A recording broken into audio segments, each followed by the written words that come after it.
Very good morning, students.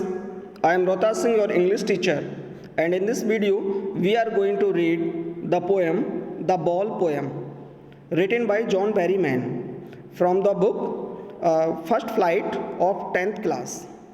Dear students, before going ahead with the explanation of this poem, I am going to read the introductory lines which have been given before the poem. ठीक है, I am going to read them with the explanation and I hope that you will take a great care to understand it. Okay, let's start. A boy loses a ball.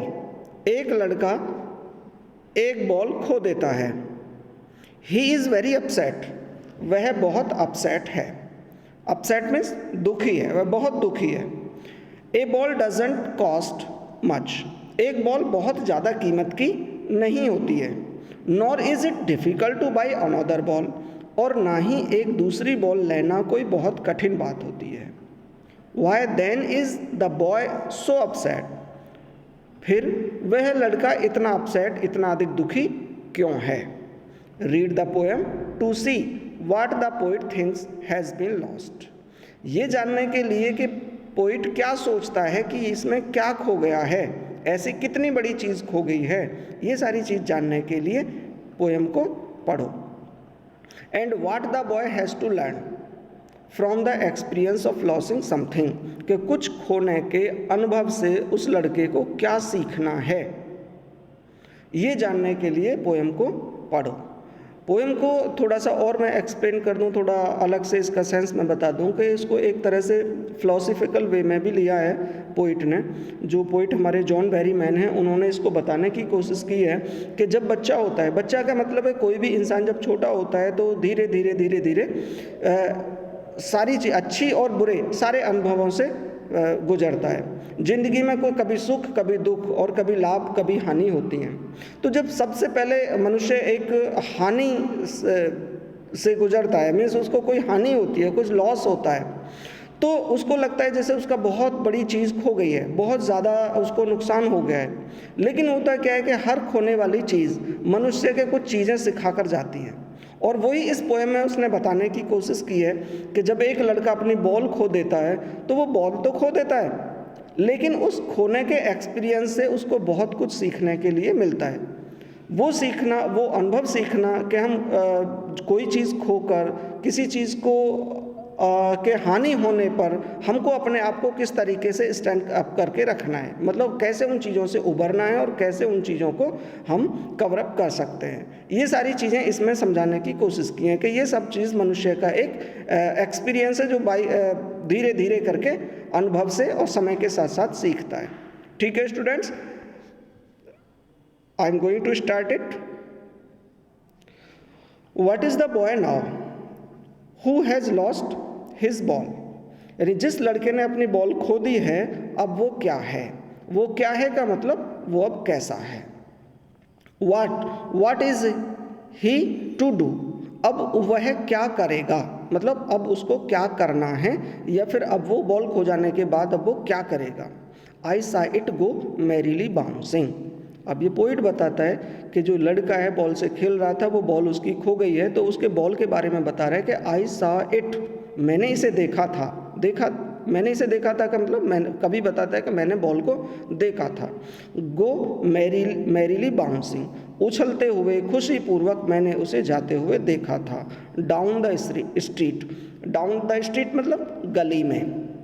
And then merrily over there, और तब वहाँ पर, over there वहाँ पर खुशीपूर्वक मैंने जाते देखा था. It is in the water, और अब यह पानी में है. मतलब वो लड़का खेल रहा था और धीरे धीरे बॉल उससे उछल कर चली गई और धीरे धीरे उछलती हुई बॉल पानी में जाकर गिर गई. आगे क्या है. नो यूज टू से oh there are other balls. वो कहता है कि अब उस लड़के से ये कहने का कोई यूज नहीं है, कोई मतलब नहीं बनता है, उसका कोई फ़ायदा नहीं है कि उससे ये कहा जाए कि oh there are other balls, कि बहुत सारी अन्य बॉल हैं, तुम चिंता मत करो. वो कहना चाहता है ऐसा कहने से कोई फ़ायदा नहीं है.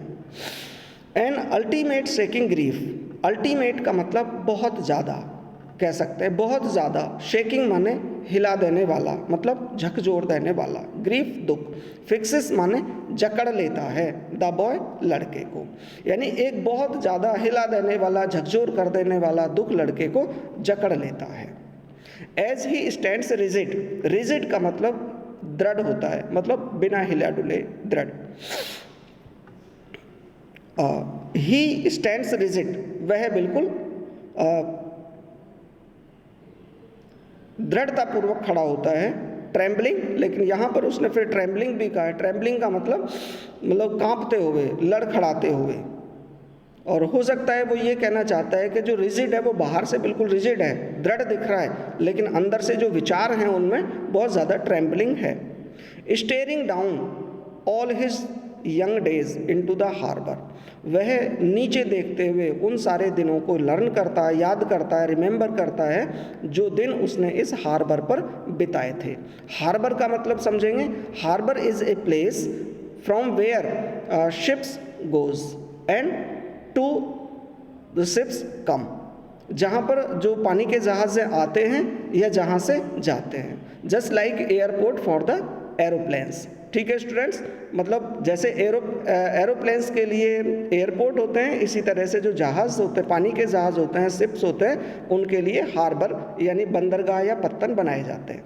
तो वो जो लड़का था वो जो हार्बर के आसपास का ही रहने वाला था, और हार्बर के पास जो समुद्र का जो पानी होगा उसमें उसकी बॉल खो गई होगी, और वहीं की ये पोएम ऐसे लिखी हुई है, ठीक है। तो देखेंगे वेयर हिज बॉल वेंट, यानी जहाँ पर उस हार्बर पर जहाँ पर उसने अपने बचपन के बहुत सारे दिन बिताए थे, और जहाँ पर अब उसकी बॉल खो गई है, उन्हीं दिनों को याद करते हुए वहाँ पर वह लड़का खड़ा हुआ है। ए डाइम, डाइम का मतलब कोई 10 सेंट की, 10 सेंट जो एक करेंसी है, यानी 10 सेंट की another ball is worthless, 10 cent वाली जो बॉल लगभग बॉल की कीमत थी, वो उस कीमत की दूसरी बॉल व्यर्थ है, मतलब उसकी कोई वर्थलेस है, बेकार है। Now he senses first responsibility, अब वह अपनी पहली प्राथमिक जो रेस्पॉन्सिबिलिटी है वह उसको समझेगा। In the word of possessions, in the word of possessions का मतलब पजेशंस माने होते हैं अधिकार या संपत्ति। अधिकार या संपत्ति वाले इस संसार में, अर्थात कह सकते हैं जो सांसारिक दुनिया है, इसमें वह अपनी सबसे पहली रेस्पॉन्सिबिलिटी को समझेगा। पीपल विल टेक बॉल्स, लोग बॉल लेते रहेंगे यानी लेंगे, और ball will be lost always, और बॉल हमेशा खोएंगी, मतलब ये प्रक्रिया ख़त्म नहीं होगी, लोग बॉल खरीदेंगे, बॉल हमेशा खोएंगी। लिटिल बॉय, छोटे लड़के, यानी छोटे लड़के वो बताना चाहते हैं कि सामान्य चीज़ें हैं। And no one buys a ball back, और कोई व्यक्ति बॉल को वापस खरीदता भी नहीं है। मनी इज़ एक्सटर्नल, मनी बाह्य चीज़ है, बाहर की चीज़ है। वो ऐसा क्यों कहता है कि मनी बाहर की चीज़ है? वो बताना चाहता है कि पैसा, रुपया, पैसा, धन, ये सब बाहर की चीज़ है, लेकिन इसके अलावा जो लड़का है जिसने अपनी बॉल खोई है, वो कुछ इंटरनली वे में बहुत कुछ चीज़ें अचीव करेगा। देखेंगे जैसे आगे इसमें बताया, he is learning well behind his desperate eyes, he is learning, वह सीख रहा है, well behind his desperate eyes, desperate निराशा से भरी हुई आँखों के पीछे वह सीख रहा है। अब वो निराशा से पीछे, निराशा भरी हुई आँखों से पीछे बहुत कुछ सीख रहा है, ऐसे क्यों कह रहा है? क्योंकि जो निराशा भरी हुई आँखें वो मतलब उसकी दिख रही हैं, उसके पीछे का मतलब मेंटली, अर्थात कह सकते हैं कि वो इंटरनली वे में बहुत सारी चीज़ें सीख रहा है, ठीक है। The epistemology of loss, epistemology of loss का मतलब है खोने का मतलब, अर्थ वो सीखेगा। How to stand up knowing, यह है जानते हुए। कहने का मतलब यह है कि जो पैसा है वो तो बिल्कुल बाह्य चीज़ें हैं, लेकिन अपने निराश आँखों के पीछे इंटरनली वह इन बहुत सारी चीज़ों को सीख रहा है।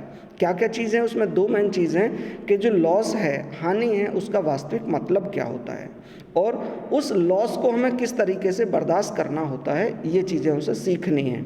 Knowing what every man must one day know, ये जानते हुए कि प्रत्येक व्यक्ति को ये सारी चीज़ें जाननी हैं, जाननी पड़ेंगी, अवश्य सीखनी पड़ेंगी। And most know many days, और बहुत सारे लोग इन चीज़ों को बहुत दिन पहले जान चुके हैं। हाउ टू स्टैंड अप, कि किस तरीके से स्टैंड अप करना है। स्टैंड अप का मतलब वैसे खड़ा होना होता है, लेकिन यहाँ पर सहन करना, बर्दाश्त करना, झेलना, कि इन सब चीज़ों को किस तरीके से बर्दाश्त किया जा सकता है, ये सारी चीज़ें हमें सीखनी होती हैं। तो I hope students you have already understood the meaning of this poem. Okay, for the next video we will take next chapter or next poem. Thank you very much. Take care. Bye bye.